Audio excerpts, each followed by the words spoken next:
السلام علیکم ورحمۃ اللہ وبرکاتہ۔ آج ہم بات کریں گے کہ لعنت کرنا، لعن طعن کرنا یہ کبیرہ گناہ ہے۔ اللہ اور اس کے رسول کو حکم ہے جہاں جہاں انہوں نے لعنت کی، جن کے اوپر لعنت کی، جھوٹوں پر کی یا جس پر بھی کی، یا مرد اور عورت کی مشابہت اختیار کرنے والوں پر لعنت کی، لیکن کیا انسان کے لیے عام مسلمان لعنت کر سکتا ہے؟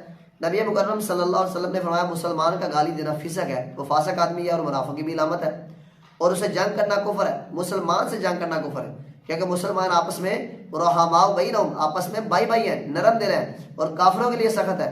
لیکن جب سے ہم کافروں کے لیے نرم ہوئے، آپس میں سخت ہوئے، ذلت ہمارا مقدر بنی ہے۔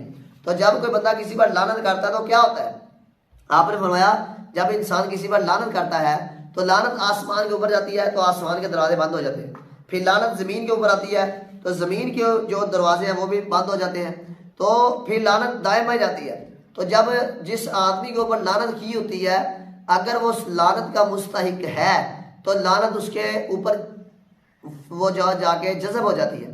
اگر وہ لعنت کا مستحق نہیں ہے تو جس آدمی نے اس پر لعنت کی ہے تو لعنت پھر اس آدمی کے منہ پر آ کر دے ماری جاتی ہے۔ جو انسان لعنت کرتا ہے کسی کے اوپر، ہمارے معاشرے میں مائیں عموماً بچوں پر لعنت کرتی ہیں، تو ہمیشہ غصے میں بھی بچوں کو اچھی دعا دینی چاہیے۔ وہ شیخ سدیس جو مکے کے امام ہیں، ان کی ماں نے غصے میں اس کو بد دعا یہ دی تھی کہ اللہ تجھے مکے کا امام بنائے، تو آج وہ مکے کا امام ہے۔ تو والدین کو چاہیے غصے میں بھی ہو تو بچے کو اچھی بد دعا دینی چاہیے، اللہ تجھے جتنا مرضی غصہ ہو اچھی بد دعا دینی چاہیے، بری بد دعا نہیں دینی چاہیے۔ اور لعنت تو کوئی مسلمان نہیں کر سکتا۔